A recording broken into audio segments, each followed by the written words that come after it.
Days with Nikki is about to go live online. Catch HOT, the iconic radio show that made Philippine FM radio talk, every Thursday on the Monster. Streaming video on the Monster Facebook page at RX931, the Monster YouTube channel at RX931, and twitch.tv/Monster RX931. You heard on Thursday's host, Nikki Porter. Stand by and enjoy the program.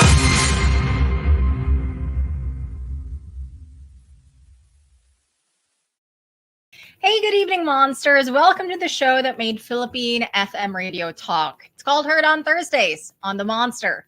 I'm your host, Nikki Porter. Now, they say good food is a celebration of life.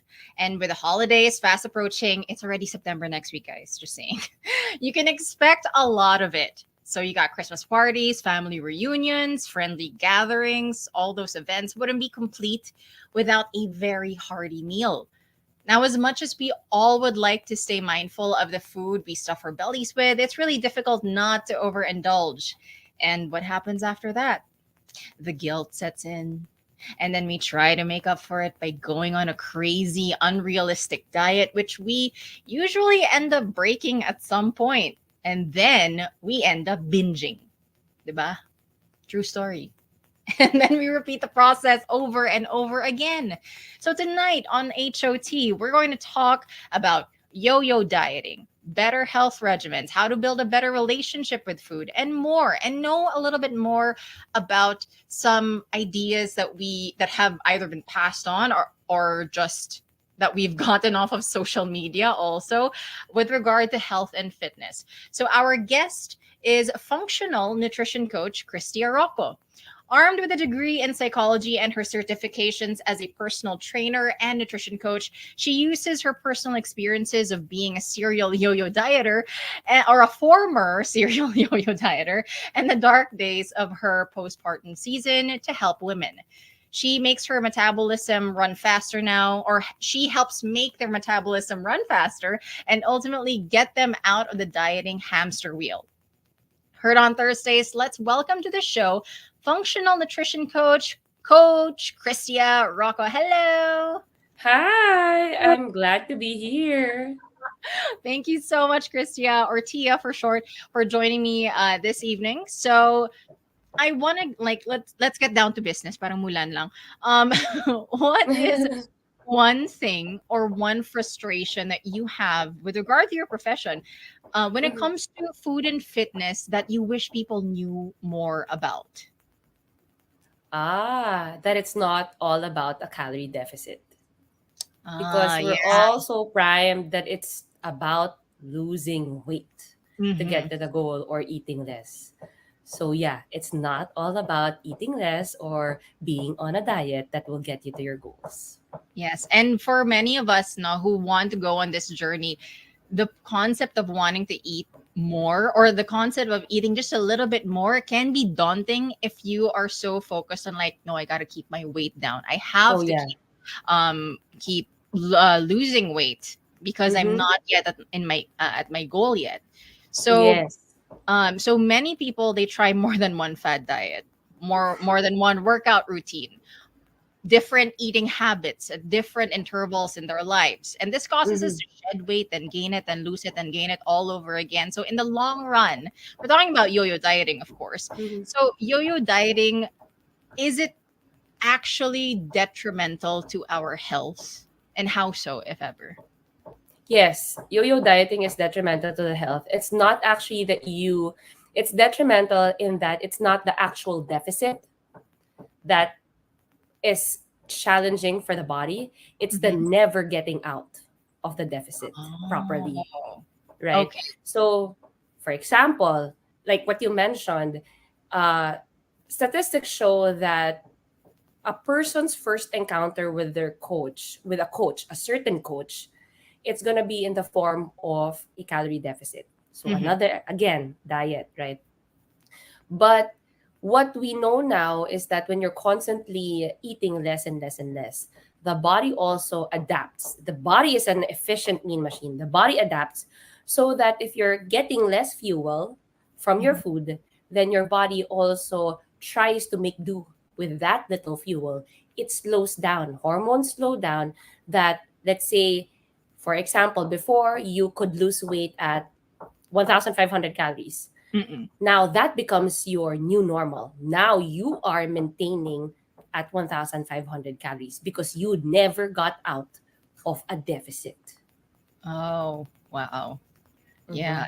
It's something, and I like that you mentioned like 1,500 calories, because for many people even go down lower to 1,200 calories, because Yes. for one thing, it's an option in a meal plan eh. Na parang So 1,200. random, right? Yeah. So, but I don't can you shed light na parang 1,200 I've read is something like a younger A person should. toddler. Yeah. Oh, that's a A toddler toddler. A calorie. toddler's consumption. Yes. Wow. Toddler's consumption. I've Oh my had clients who gosh. come in at, they're eating at 800 calories. And I ask them, who said it's 800 calories? Lower than 1,200 now. I'm like, what? No. So Oh, yeah, it's 1,200 is a number that should not be treaded very, very lightly.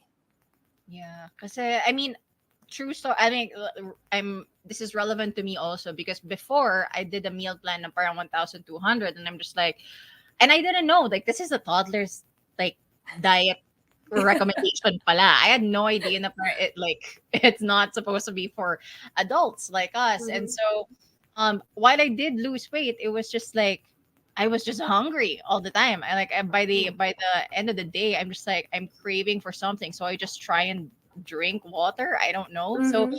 I Mhm. feel like a lot of us have gone through that journey na rin na parang, okay, less calories. If we do this meal plan, 1,200, it'll probably help. Pero nung pala, 1,200 is really not enough for like an adult Yeah. body to Yeah. what's that, like the To fuel. function. To Yeah, function. yeah. Yeah, just a bare minimum function. Wow. And I was gonna ask you, Mm, if you when you went on that 1,200 calorie diet, did you actually, like, how long were you able to keep up at eating that way? it was maybe like a few months. Kasi parang it was like, okay, let's do this for a few months, like 3 months nga. Pero it got to a point na I had to adjust to 1,500 calories, such that like I would supplement it with like a smoothie. Maybe I don't take Mm-hmm. the dessert or the snack, but I will supplement with the smoothie, which is a little more, Mm-hmm. but then I Mm-hmm. need to feel satiated after. So Mm-hmm. Mm-hmm. parang so yun, para, yeah, I don't think it lasted just the 1,200. I don't think it even lasted a month. Yeah. And also, when you think about it, if you're able to last, let's say, 3 months with it, of course, you're going to see results. Like what you said, you saw results, right? But were you able to sustain the results as well? Yeah, that's Very all. short sighted, also, the results for very restrictive and very aggressive deficits like that. Yeah, and well, so and it's really good to know better now, kasi like 1,500, that was, is that enough at least for a female? I don't know, like how does it work then? 1,500 is like a sweet spot or something.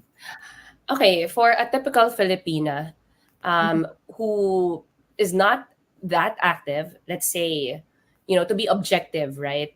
Many women now, or many people now, have their Fitbits, or their fitness tracker watches, Mhm. right? That can measure their steps. So sedentary level is like 3,000 steps. So if you're hovering at like 3,000 to 5,000 steps per Mhm. day, and you're, let's say, working out 2 to 3 times a week, Mhm.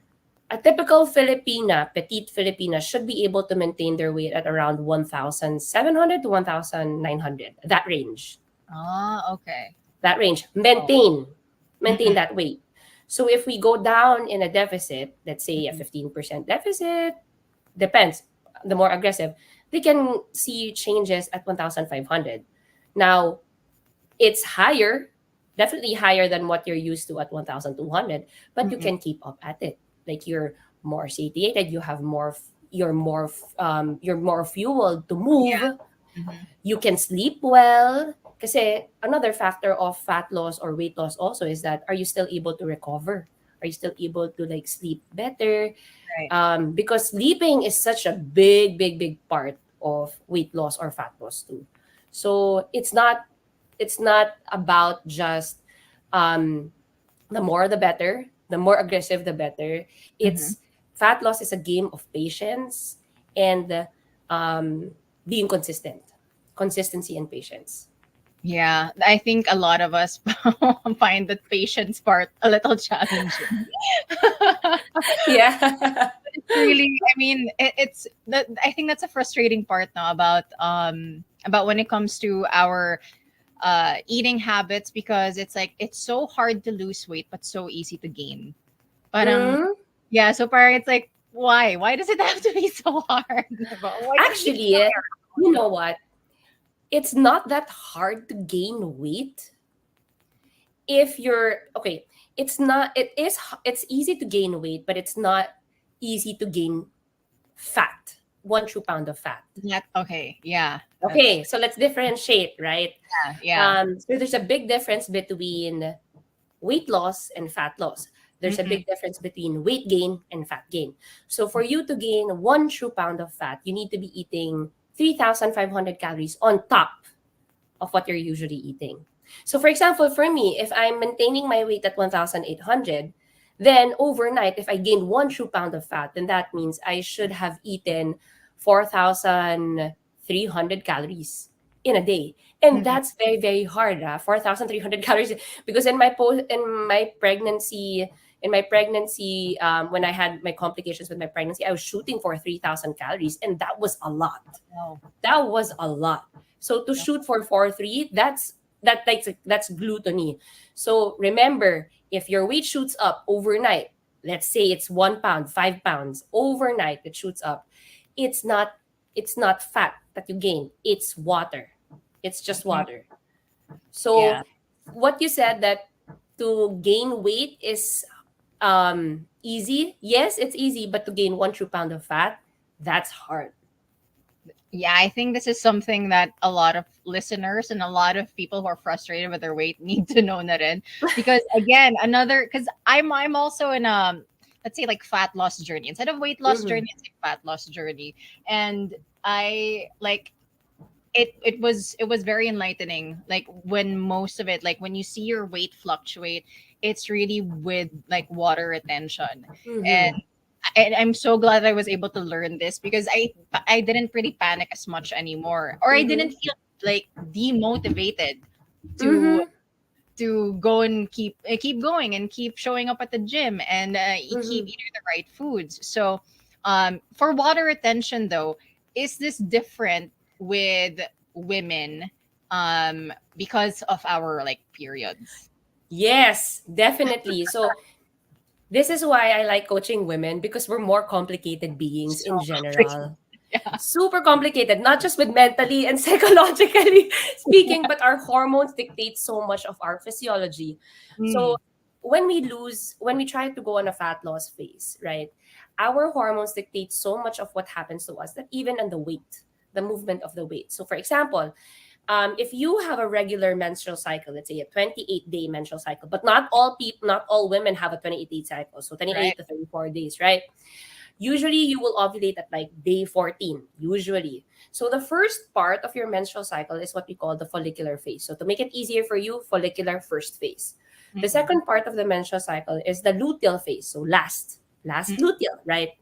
In the first phase of your menstrual cycle, the dominant hormone there is estrogen. Estrogen helps with making you feel strong.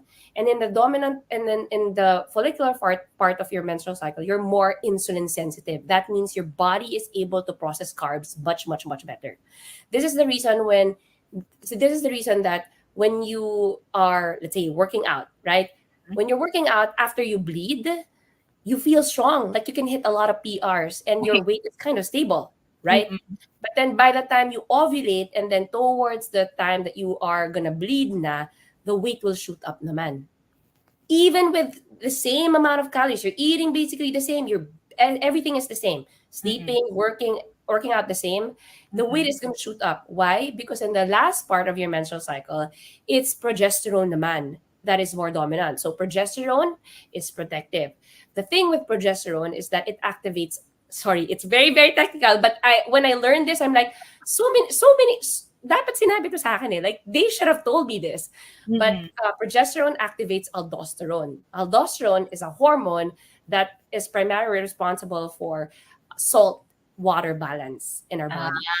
Okay. And so when progesterone is high, then aldosterone makes you retain more water. That when the hormones drop, by the time you bleed, the water retention also goes down. Wow. So imagine if you're super into like looking at your weight on a day-to-day Mhm. basis, and then you see that, holy cow, I saw my weight go up, and then it does not want to go down for 2 weeks. You'd be like, this is done. I don't want to do this anymore. You get so frustrated, right? But in Yeah. truth, just stay on your lane, stay where you are, be consistent, just understand the education about it, the theory about it. And then by the time you bleed, you'll see your lowest logged weight na. Mm-mm. Mm-mm. So that's the thing with, and we were never taught this, right? Yes, that's so true. And like it, Yeah. and that's why I love to talk about this now, because again, there's so many things, like even in life in general, na where we weren't really educated on. So this one, especially for women, to not Mhm. really know how our body works, especially when it comes to fitness and health and everything. Like we just know, like a lot of, or most of us just know, like, okay, we're on our periods. There are different phases, but we don't know what it corresponds to and how our body Mhm. reacts to it. So Mhm. it's just really, and this episode's for the ladies talaga eh. Yeah. You know? Yeah. Sorry guys, but I hope this will help the guys, the men out Yeah. there understand what's happening to their ladies. Yes. Because I mean, if you have a wife, if you have a girlfriend or a partner, right? And Mm-mm. that your partner tells you it's not working, this thing is Oo. not working, you'll be able to tell, oh, in her on What Thursdays, i position are i you in? I Parang learned that blah, blah, blah, blah. And your partner will be like, diba, they're gonna have a sense of appreciation because you're telling them that this is really what is happening. yeah. Yeah. It's educational for both men and women. So men, if you want to Mhm. support your women, just keep it locked. Don't go Yes. anywhere. So I love also that, because it's the first time I've actually heard of like a coach specializing in postpartum fitness. So what was the Yeah. journey like for you then? You mentioned earlier you had some complications, and even in your bio, it said that you had trouble trying to lose weight or shed fat rather, Mm-hmm. after giving birth. Mm-hmm. So Um, I was the typical postpartum mom that who wanted to snap back immediately after giving birth, snap back like nothing happened. So I was Mm-mm. very impatient, but not only was I patient, but I also didn't know how to eat. Like I think I represent the normal Filipina who likes their rice, who likes their treats, who does not like. I didn't even know what protein then was, how Mm-mm. important it was, etc. So I was led to believe that if I breastfeed, I'm automatically gonna lose weight. But little did I know that when you breastfeed, you're actually very ravenous. Like you're really hungry. Literally. And so that was a wake-up call for me, like, hey, I'm not losing weight and I'm actually eating so much more than how I was before pregnancy. And so Mm-mm. I ballooned. I was actually heavier than before I gave birth in my two. So I have three kids now in my two postpartum seasons. And by the second go, I was like, if someone just told me what to eat, how to eat, I would literally sign up to that program, etc. Mm. And so when I became a nutrition coach, it was like my even becoming a functional nutrition coach. So but that was my dream to like really focus and niche down on postpartum moms because they really lack help. Like they really lack the science, the understanding of what happens after a woman gives birth. What Mm-mm. happens that you can't just immediately lose weight? What are the repercussions of Right. trying to go on a diet if you're breastfeeding, etc. And Mm. so yeah, that's my that's why I niche down on postpartum fitness more than prenatal. I'm more on postpartum fitness, and I guess also because now I just gave birth. I'm like 8 weeks postpartum Mm. on my third child, so this is very very fresh to me. Um, it's a different animal. Post pregnancy is a different animal for women. Mhm. So you cannot just tell them eat less. They go against the normal um form of a woman, that you need that they will just eat less and they will shed easily. It's not like that for them. So could you then shed light on for women who are listening, or for men who have expectant wives, and Yeah. or those who already have wives who have just given birth, Mhm. when it comes to postpartum fitness, what makes it different? So you're breastfeeding, and Mhm. you can't just, you can't just eat less. So what is required Yes. of you so that you can still be fit, or start on that journey, but not sacrifice, your, I guess, your breastfeeding. Your milk supply. Okay. So when you're breastfeeding, you're actually required to eat an addition, let's say addition of 300 to 500 calories. Mm, That's a lot, diba? So some women, they think they struggle with milk supply because they're not capable of that mhm. part of ano. But in truth, they're not eating enough. Number one. Number two, you cannot intentionally lose weight, because if you bring down your calories, so calorie deficit, your milk supply will get hit, right? But it does not mean you're gonna be like, wherever you are at this state, like miserable, right? In Yeah. this phase, because you're technically in a surplus, calorie surplus, you're actually very primed for muscle building. And remember, when you can change a person's body composition not just by lessening their fat percentage, but also by increasing their muscle mass. Mhm. Remember? So if you have, let's say, for a 130-pound woman, with, let's say, a 15% body fat versus a 130-pound woman with, let's say, 20% body fat, their physique is very, very different, but their weight is the same. So Mhm. that's how I attack postpartum fitness. Exactly. In my case now, I'm not in a calorie deficit, and I don't plan to go on a calorie deficit for quite a while. But I'm already strength training. I'm back to strength training. I'm back to lifting weights.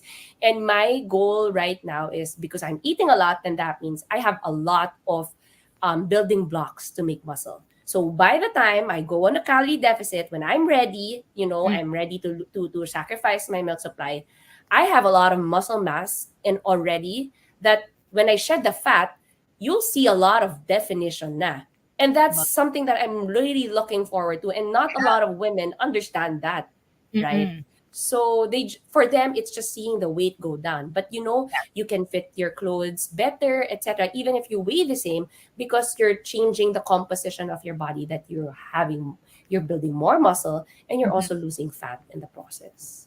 Yeah. And that's also another thing that most women are like, even just equal with men and women also, like when you see the number go down, or when you don't see the number change, and it can be a little demotivating once again, but then Yes. you feel better Yes. about Yes. your body, but your clothes fit better, and like you start to see like cuts or something. So Mm-hmm, it's mm-hmm. like, so it's something that a lot of us need to, again, it's, I guess, to have that kind of mindset na, you know like, give it time, or just like trust the process though, na parang, Yeah, yeah. And also that, don't put all your tr- don't I was gonna say, don't put all your eggs on the weighing scale. I think that's where you were But going. I mean, the weighing scale is not the ultimate measure of progress. I have seen this many times in my practice where, we're seeing the woman, our clients, really lose weight, but I sorry, really go like lean out, but the Mm-mm. weight is just the same. Like, you can, if I didn't tell you how much weight she lost, you'll probably think she lost, let's say, 10 to 15 pounds, but the weight is the same. Why? Because she's strength training. We're really pushing muscle building for her. Now, you'll say, what if I don't want a strength trainer? Parang, why do I need muscle? Can I just focus on the weight, right? Mm-mm. The thing with the strength training is that if you have more muscle, you weigh heavier. You have, Right. technically, right? If you Mhm. have, okay, back up. If you have um, fat and muscle weigh the same, but Yeah. the space that they occupy are not the same. Mhm. Muscle is more dense, so meaning it occupies less space compared to fat. Yeah. Now, remember also that if your weight also is used to compute how much calories you are able to eat to maintain your supply. So, for Mhm. example, if I am a lean woman with, let's say, a lot of muscle mass, but I'm, let's say, 130 pounds, I can eat the same amount as a woman who who weighs at 130 pounds, pero bigger because she Mm-mm. has more fat, body fat. So it's like if you cannot just negate the factor of muscle because the muscle is what will make you eat more or capable of eating more. Mm. Wouldn't it be like the best of both worlds that you're lean and you can actually eat more, Right. right? Like reverse engineer it. Instead of you focusing so much on the weight, why don't you focus on the physique, the look, and then work your way towards that? You'll find you'll be very surprised that you can actually eat more if you focus on the physique instead. Yeah. And and it's something, again, something that a lot of us, or again, women that in we, some of them, they get kind of hesitant to want to build muscle nga kasi they might get burly, or they might get Yeah, bulky. stuck, diba? Yes, But yes. but in reality, diba, parang it's something about like we don't have enough testosterone to make that. Testosterone. Yes, we don't have enough testosterone to begin with. The women that you see who like compete in these competitions, they're on hormones. Like Mm-mm. they're taking endogenous exogenous hormones or synthetic hormones Mm. to make them look that way. And there's a specific training diet around that for those who are competing. But if you're like a normal gen pop woman, it's very, very hard to build muscle. As in, like you have that you have that gift of 1 year if you're newbie. Mhm. 1 year, you're starting strength training, you can see see a lot of changes because it's a new stimulus to your body. But beyond 1 year and you advance in training age, it takes a lot to build muscle. And that mean when I say a lot, it means a lot of manipulation in your nutrition together with really strategic strength training talaga to build muscle. It's in the I've been lifting for like 3 years before I got pregnant. I never got to the point of like ganon. And like, sana maganda yung arms ko, etc. But it's not. It's not like that. So don't Yeah. worry about that, ladies. Yeah, no, that's so true. And before I used to be like, no, I just want to do cardio. But it turns out I actually don't like cardio. I like strength training more than cardio. Yes, cardio is so boring. It can be. It can be. So Yeah. also I do want to bring the topic also to fitness, and relating it into the phases in our menstrual cycle. Cycle. Because I've seen on social media na parang how you should work out. I don't know if this is Mm-hmm. accurate, so enlighten me on this. How you should work out according to the different phases of your Mm-hmm. menstrual period. So is Mm-hmm. there any truth to that? And how would it look like then in a menstrual cycle? So this is what you call cycle syncing. Cycle Uh, syncing, meaning you sync the movement or nutrition according to what's happening to your menstrual cycle. okay. Typically, or generally speaking, when you are talking about cycle syncing in the follicular phase of your menstrual cycle, you can really hit it hard. The body can, a woman's body is going to handle it Mm-hmm. well. But then by the time you go into the luteal phase or the last part of the menstrual cycle, you want to tone it down a little. You want more restorative movement, let's say yoga, Pilates, etc.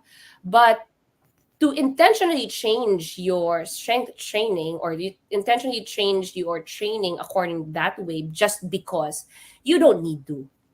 You don't Okay. need to. You can just understand that, hey, in the first part of a menstrual cycle, I can hit my PRs. And then in the last part of my menstrual cycle, it's understandable that I will feel weaker. I won't have that much motivation. I won't want to slow it down, etc. But it does not mean that you can't strength train. You can. You can definitely strength train. Just understand that there are nuances like that. And if you're ready for that kind of education, it's you're gonna have more appreciation to this is what happens to me. It's not that, you Mhm. know, I'm getting weaker, or like, you know, something's happening outside that I can't, you don't understand. It's literally the hormones in your body. You just need to understand that, you know, the little differences here and there that make up the, let's say, the strength, the physique of the woman as she menstruates or as she goes into her bleed. Yeah, and I love learning about this also because not only are you learning more about your own body as a woman, but it gives you a different sense of appreciation or a deeper sense of appreciation with your body na rin, because it's like you're starting to understand it more. It's like you like for me, I'm starting to have a better relationship with my body na parang it's okay. It's okay. Yes, yes. And I feel like when you have a deeper appreciation of your body, it's also when the body starts to respond to you because Yeah, you're not fighting the tide, yeah, that's right? true. Because when you're like, if you expect that your body responds the same way as a man's body, na straight Yeah. line lang yung hormones nila, Mm. you'll be really frustrated and you'll like berate it, hate it, like you're not doing what I want you to do, right? Yeah. Yeah. If you know that, hey, this is really part of a woman's body, this is what happens to me every how many weeks, etc., you'll understand that my body is doing exactly what it is doing. Mm. So ano siya, you'll realize na, hey, it's healthy with your menstruating, Yeah.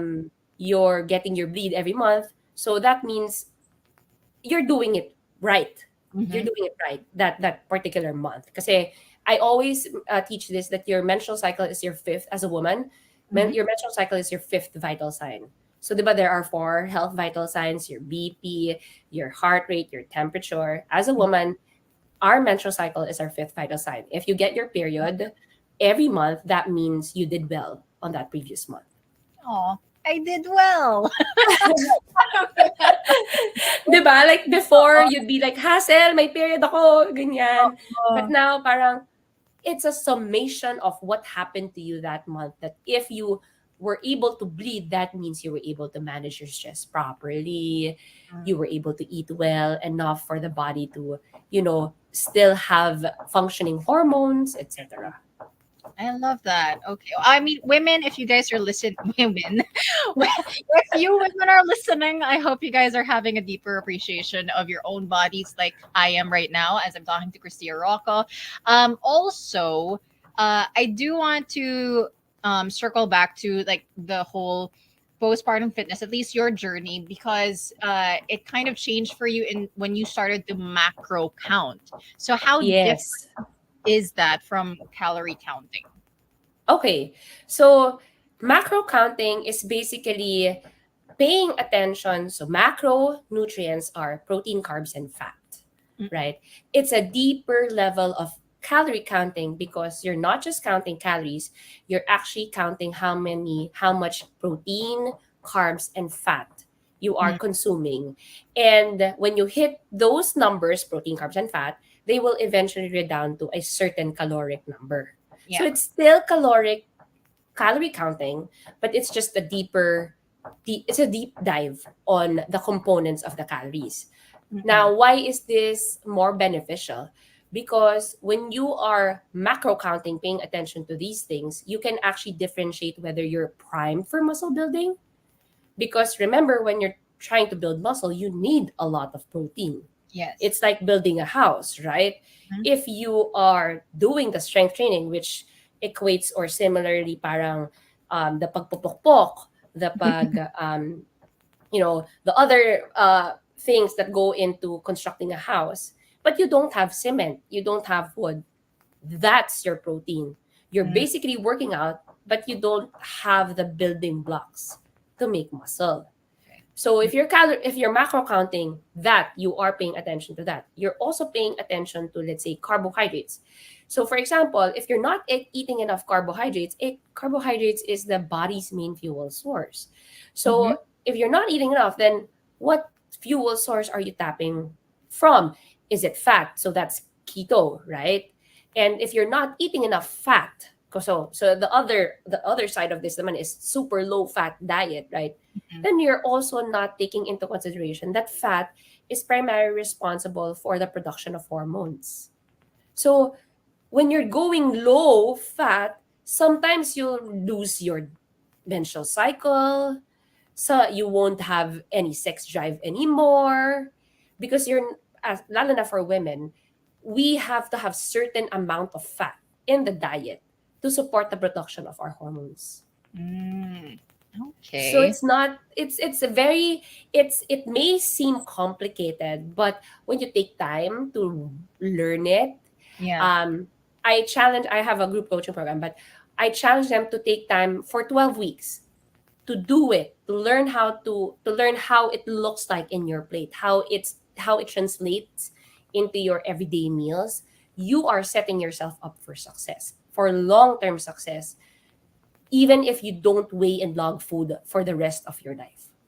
Wow. And I think it's yun nga, parang in so it works hand in hand, like macro counting and calorie counting. But if it comes down to it, should we rely more on macro counting? I think more beneficial, you'll get more education, you'll get more bang for the buck. If you're already logging food, of course, diba, if you're calorie counting, you should be logging food to see if you're hitting a certain number of calories, right? Yeah. If you're already doing that, might as well do the route of macro counting already, just so you really get to feel how it is to eat, let's say, enough protein that you're not starving. Kasi Mm. some, let's say, 1,200 calorie diets, Mm-mm. you don't know how much protein it has. Yeah. It can be like predominantly carbs. If that's predominantly carbs, you're going to feel hungry. But if, let's say, it has a lot of protein and fiber in it, you're going to feel full. There's going to be a big difference between, it's the same amount of calories, but the composition of calories is different. Gotcha.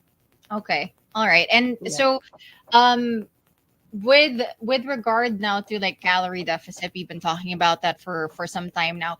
And you also mentioned that, people don't get out of calorie Mm-hmm. deficit once they start. Because like we mentioned earlier, na parang it's kind of, parang it's not, for some of us there's that fear, oh, what if I gain weight again? So Mm-hmm. what would be the mindset to have, or maybe Mm-hmm. you can drop some science then if you want to, Mm-hmm. like, Mm-hmm. to reassure that you don't have to stay in a deficit forever and ever. Forever. Yeah. Okay. So there is such a thing as reverse dieting, literally the reverse of dieting, where you're slowly increasing your intake. So we do a reverse diet for people who have been under eating and so long, like they got stuck to eating their deficit calories, Yeah. or people who are in their deficit but they want to get out of a deficit. So that's reverse dieting for you. The main goal of reverse dieting really is to restore the body's hormones, optimal state. Kasi a calorie deficit is a stressor to the body. I think not a lot of people know that it's a stressor to the body. When you're eating less, of course, that's going to bring stress to the body. So what you want is that you get out of a deficit, you slowly increase your calories so that you get the body optimally running again, hormones, etc. Now, is there the main point of a reverse diet is that, but also if you're coming from a deficit, you'll want that your, not the weight, your measurements will stay put with very minimal fluctuation in the measurements. You will gain weight if you reverse diet from a deficit because of course you're eating more food volume. um, just a nugget, did you know that for every gram of carb that you consume, you retain 3 grams of water with it?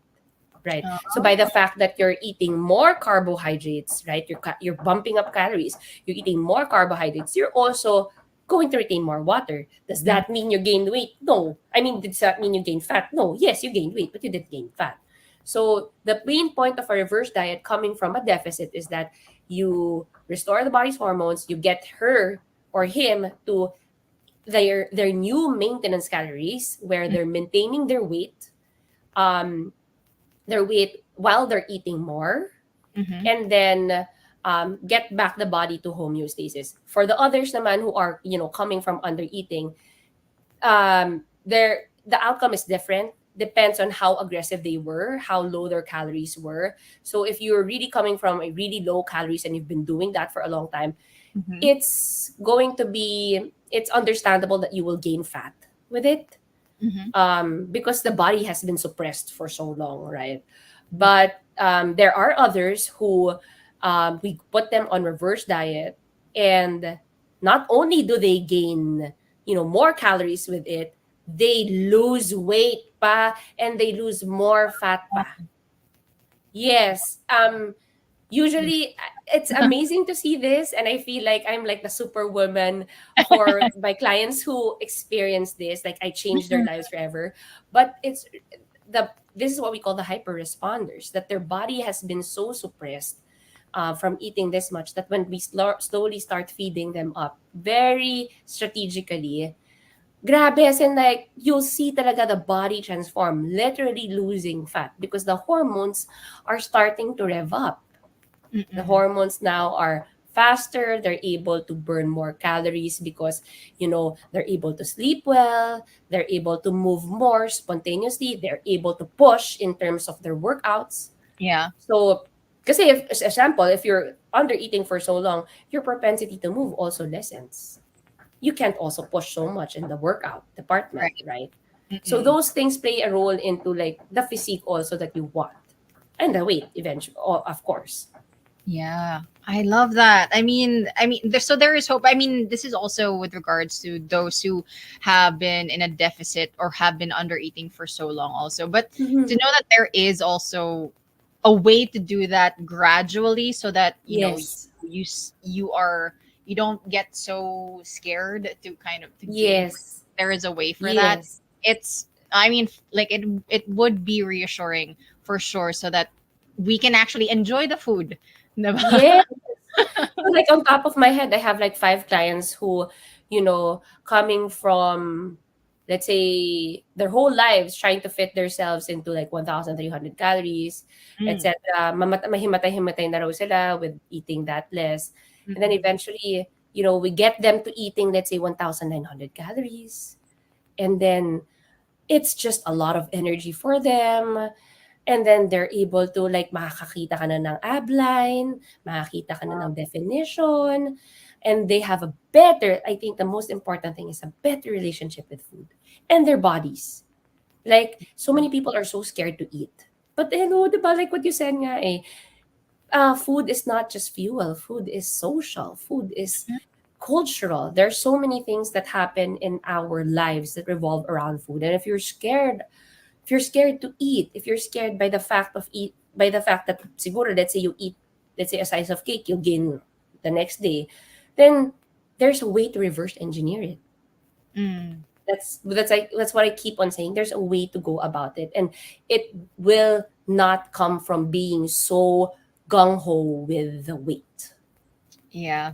And once again, it's 1 gram of carb is to 3 grams of water Grams of retained. water. Okay. Yes, Just yes. remember. So the So that numbers are, for you to yeah. gain 1 true pound of fat, you need to be Uh-uh. eating 3,500 calories on top. So remember these, girls. Hmm. And then for you to gain, for every gram of carb that you consume, you retain 3 grams of water with it. Wow. I mean, yeah, and that also gives the importance. So that's why you can limit your carbs maybe to like a healthy amount, but then like not, and then like supplement that with higher protein also, so Mm, that it's you mm, feel more full in mm. your meals. So Yes.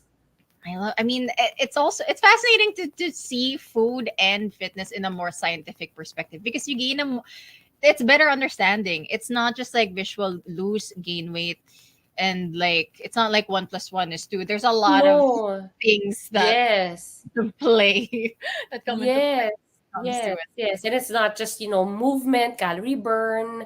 Yeah. No, it's not that na you constantly look at your watch. How many calories have I burned? No, it's Mm-mm. not that. It's like how much for me as a coach, I always talk about think about how much you can burn when you're not moving.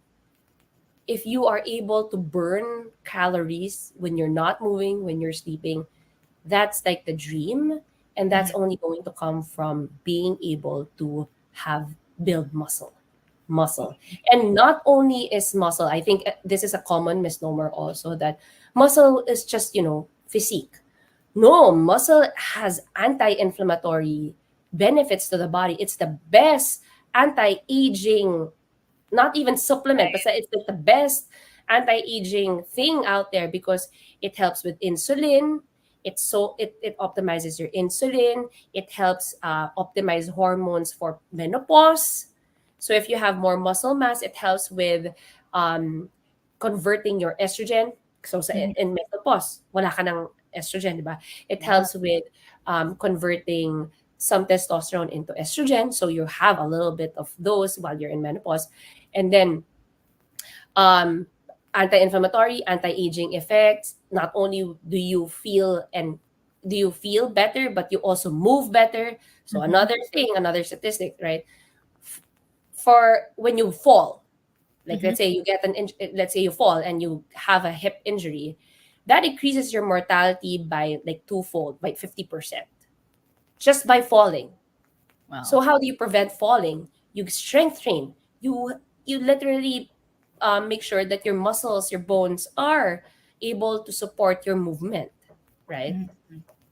Yeah, it's really it's your armor basically if you think Yes, trying to yes, yes. protect you from injury. But while we're talking about the science of the body, also you help women achieve their dream body through metabolism science. So Hmm.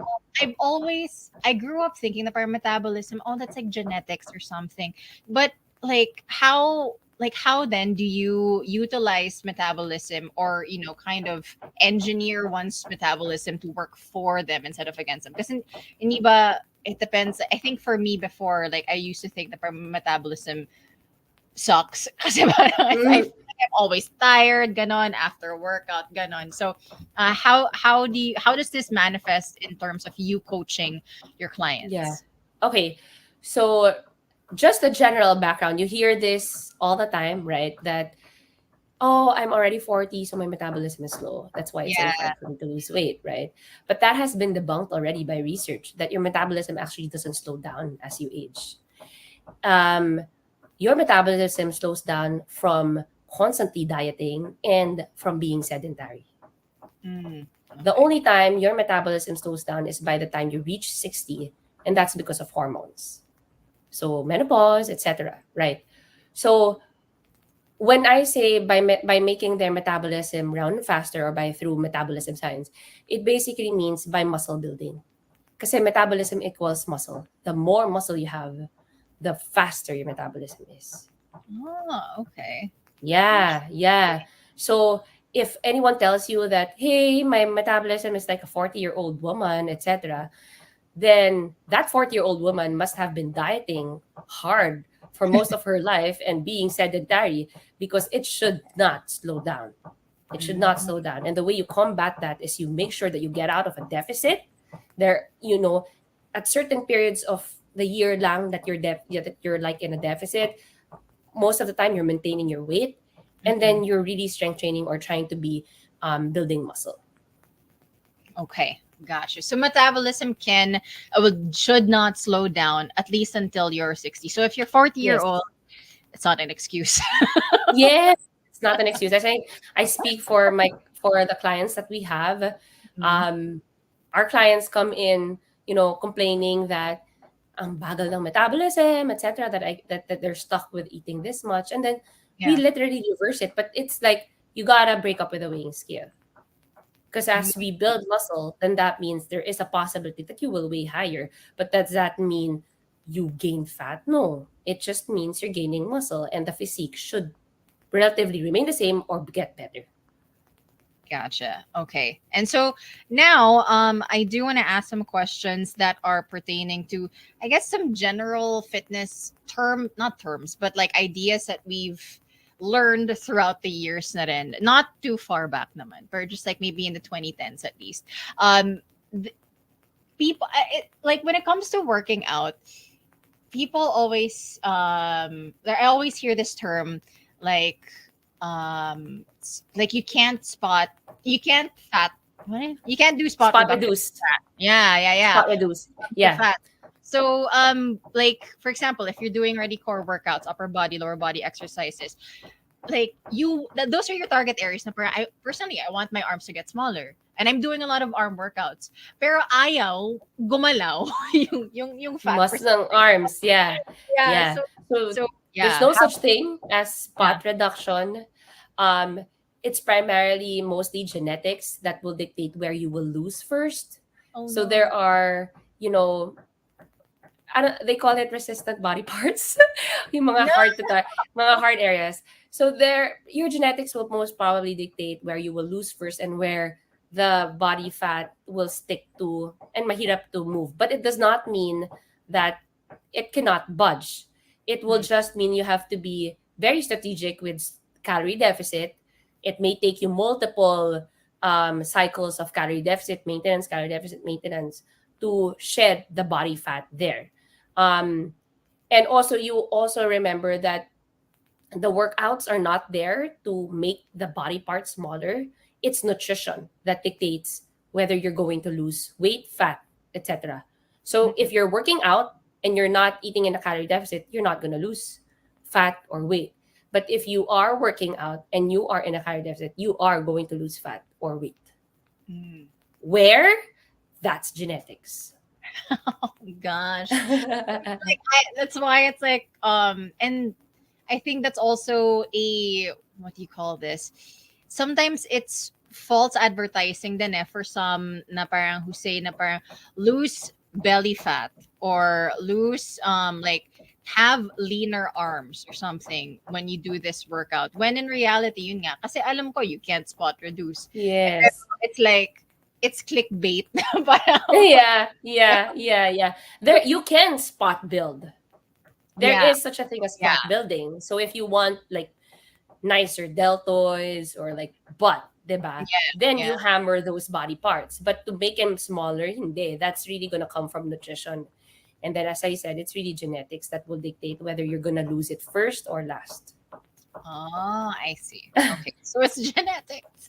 Okay. So next question is you mentioned this in a podcast before, like the significance of 10,000 steps. And for many of Yeah. us, like we have our tracker, diba? We like to count our steps, etc., etc. But what is the significance of 10,000 for one? And Mm-hmm. why should we reach 10,000 steps? Not necessarily every day, but I guess most days of the week. Yeah. Okay, so 10,000 is a random number. It's a very random number. Okay. Yes. But studies show that if you, for overall general health, Mhm. you want to be hovering at like 7,500 steps. There was a Oh. study that came out in the middle of the pandemic, like 2020, when people were transitioning from the gym to home workouts, etc. Um, that what it would take to lose body fat or weight, how many steps, etc. And they learned that on top of 1 hour strength training workouts, they need to be hitting at least 8,500 steps to induce fat oxidation or fat oxidation. So 10,000 is a random number, but I also want to share that if it makes you, having that target, 10,000 steps, makes you move more, encourages you to like, at least get up from your chair Mhm. and take a walk, etc., then why not imbibe or subscribe to that 10,000, etc. step? But to say that, the 10,000 step is that, no, it's not that way. And steps is just a way to objectively measure non-exercise activity thermogenesis. So non-exercise activity thermogenesis is movement that is spontaneous throughout the day. It's Mm-mm. not exercise. So there's a big difference between exercise activity thermogenesis and non-exercise activity thermogenesis. The main difference is that sa exercise activity thermogenesis, there's an intention to raise your heart rate. Mm-mm. With NEAT, there's no intention to raise your heart rate. So NEAT comes in the form of steps, comes in the form of chores, pagkukuyako, do you know that when you're tapping your knees or you're tapping your, Yeah. that's Yeah. part of NEAT. And studies show that when you're actually eating more, you actually spontaneously move more too. And that more and NEAT contributes to 15% of your total calorie burn for the day. Your workouts 15. only contribute to 5%. What? Yeah. So if you're working out, let's say 3 times a week, and the rest of the time you're sitting down, it's not enough. You want to be leveraging spontaneous movement throughout the day. But the Wow. way to objectively measure it is through steps. Yeah. Because you God. can't like how many minutes of chores, right? Yeah. Diba? That's so It's true. not. That's, I mean, okay, that's kind of like, that's groundbreaking for, to know, like, it's like the NEAT constitutes to 15% compared Yeah. to an actual workout, which is only 5%, which Yes. is like, that's a shocker. So like the bottom line is really, you have to keep your body moving. Yes. Yes. What you do, so for example, all of us, at 24 hours, you sleep, let's say 8 hours. So that's 16 hours waking hours, diba? You, let's say, work out for 1 hour. What do you do in the 15 hours after Mm-mm. the workout? If you're sedentary and just sitting down, it's not enough. Yeah. Yeah. It's Diba? And when I learned that, I'm like, why didn't they teach us this?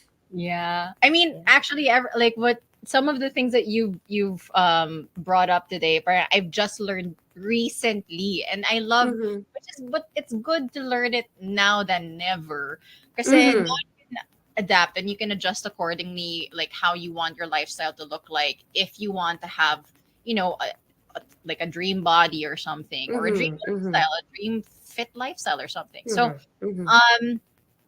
there's also I heard like a tip from someone on social media. If you're to take a phone call, like from your smartphone, like do the walk, because Niba people roam around randomly. Or you do the Yes. walk and Yes. actually take that call. Don't sit down. So I'm like, oh, Yes. that makes sense. Yes. Yes. I have clients who, in the middle of, let's say, a Zoom meeting, Mm. they're marching in place Ah, just yeah, so they're not too sedentary. yeah, Yeah. Yeah. So if you are able to go and take a walk while, you're on a Bluetooth speaker, yeah. that's also good, right? You get those little things, they add up and they will make a big difference. There we go. As you don't have, like, focus on the NEAT also, guys. Get Yes. those steps in. Yes. Get those steps in. A couple of questions left. There's this term, and it's been a few years. I think since I was in high school. I think Mm-hmm. this was introduced. It's called like fasted cardio or fasted Mm. workout. So, are there I actually like this. benefits to working out in the morning before eating, and what are the downsides, if ever, also? Okay. So it does not matter if you're doing fasted cardio or non-fasted cardio, because what will ultimately matter is your total caloric expenditure or total caloric intake for the day. For example, if you're doing fasted cardio, but at the end of the day, you're eating 1,500 calories Mm-mm. versus someone who is not doing fasted cardio, but she's still eating 1,500 calories, it's the same. It's the same banana. Really? Yes, so that's the research. That's the research about it in terms of fat loss. Now, in terms of hormones, it can go both ways. Meaning, there are people who will benefit from fasted cardio, and these are the people who have high insulin or high glucose Mm, in their bodies, right? yeah. Like, pre-diabetic, because you want that they're able to move the glucose already in the Yeah. morning. Mm-mm. So that can be something that they do. But I personally suggest that hindi siya fasted strength training, like Yeah. fasted walks, like low impact lang. Mhm. Low Yeah, impact. so it's not a lot of stress to the body. Um, as opposed to naman, let's say, those who are under eating, in a calorie deficit, I prefer that they're not doing their workouts fasted because Mm-mm. they can't push. They Yeah. can push in the workouts, and the primary reason why you're working out is you want to retain or build muscle, right? So if you're like you don't have energy because you're fasting, diba? Then it defeats the reason of working out. You want to push when you work out. Yeah, because but doesn't like because you use up like your glycogen stores, the na parang if you're in a Mhm. fasted state while you're working out. So how is that more? I mean, it's beneficial for pre-diabetic individuals, but can't it be beneficial also to those who aren't? Um, there is a my so far what I'm learning is that it can actually cause more stress to the body. Ah, okay.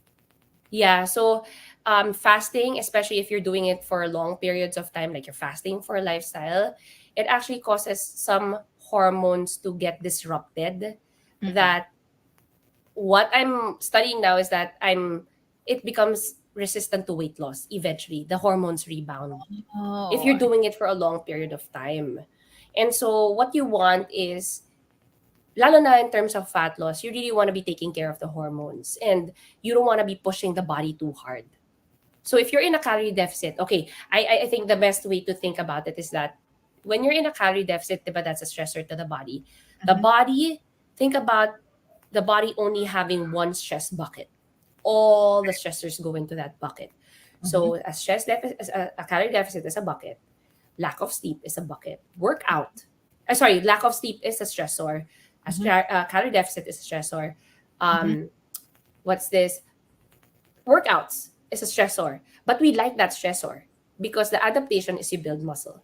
mhm. If you have a stressful life, you're under chronic stress, like your work, etc., you want to be managing that bucket that it's not over or it's overspilling. Yeah. And how you manage that bucket is that you control the stressors that you can. And most of the time, the stressor that you can control is the workout. Mm-mm. Because you're already in a calorie deficit, and then you add another layer of stressor, which is a workout, you want to pull that back. Because Mm. everything funnels there. The body cannot differentiate stress from physical, emotional, mental, psychological. It's all the same for the body. It will produce cortisol or stress hormone. Gosh. I mean, it's Yeah. simplistic, I guess, in that sense. Like stress is stress. Your body will Yes. respond accordingly to it. Yes. Yes. Yes. So, um, if you lead a fairly high stress life, Mhm. what you want is that you are doing activities that are more restorative for you. So this is the reason why if I have clients who are in deep stress, we pull back on the workouts. Mm-mm. Literally, we pull back on the workouts, no workouts. And then we feed them well so that the body is able to balance the hormones. We don't fight the hormones. And by the time they're ready to go on a deficit, when it's a much better time, then we can push the body. You cannot push and push the body all the time. That's what we know now already. So it's also like again, it's with understanding your body and being kind to yourself. Yes. Yes, yes, yes. It's also learning that everything, the stressors, it's not just in our heads. It can also be like physical stress. They're the same for the body. So hindi ibig sabihin na it's just in my head eh.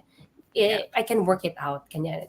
It's the same for the body. The body will manifest the same way as if it's a physical stress. You want to be balancing everything talaga. The body likes to thrive in balance. There we go. I think that's something that we need to like instill. The body needs to be balanced. Yes, yes, yes, A yes. better understanding for it. So, okay, final question. Let's assume we've shed our fat and we've achieved our dream body. How do we maintain it now so we avoid yo-yoing back to gaining weight? You really have to reverse diet. You have to reverse diet. You have to slowly increase the intake. Imagine you're able when you do a reverse diet well, you're Mhm. able to enjoy the fruits of your physique while eating more. Okay. All right. Imagine that. You're not going to be stuck at, let's say, 1,200, 1,000, Mhm. whatever calorie you were trying to hit. And then you're eating more. That is the dream, that you're able to eat more. Sabi ko nga, it's always parang best of both worlds. Stay lean, eat more. That's the Stay talaga goal. That should be a t-shirt. Yeah, stay lean, eat more. Diba? And that Very- only is possible through muscle building. Sorry, girls, if you're into if you're scared of muscle building, I encourage you read up on muscle building, the benefits of muscle, etc. It's not gonna make you bulky. It's not going to make you burly. It's not gonna make you look like a man. Mhm. What will differentiate your body from a bulky muscle to a lean muscle? It's just the same. Walang bulky muscle, walang lean muscle. Okay, what will differentiate is the nutrition. There Kasi you if it's a go. bulky muscle, then that means there's fat covering it. But if it's Mm-hmm. lean muscle, that's just a marketing term. But if it's lean muscle, there's no fat covering it. It's just muscle.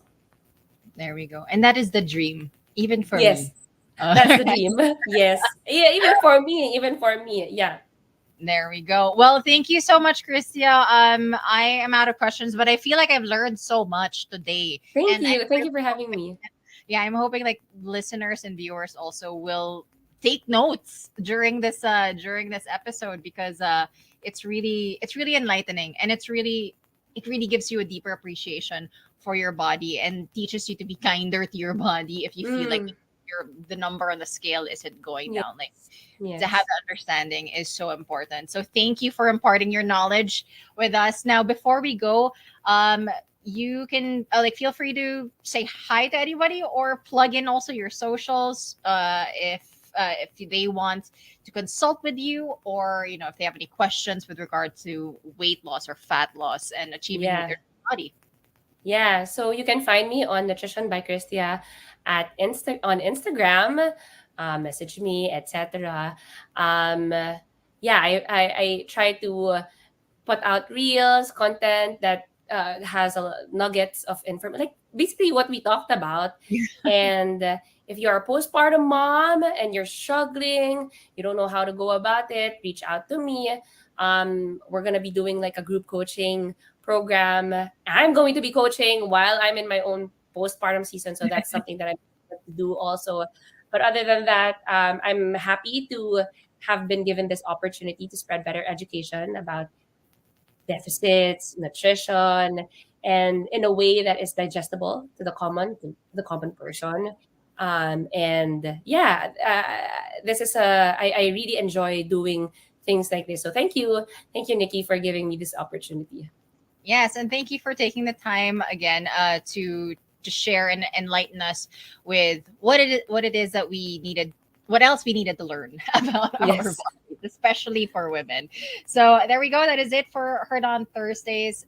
Catch us again next Thursday, or catch me again next Thursday for another episode. For now, keep it locked only here on The Monster. Bye. Monster exclusive interview. Monster exclusive interview. Only from Manila's hottest. Monster RX93.1.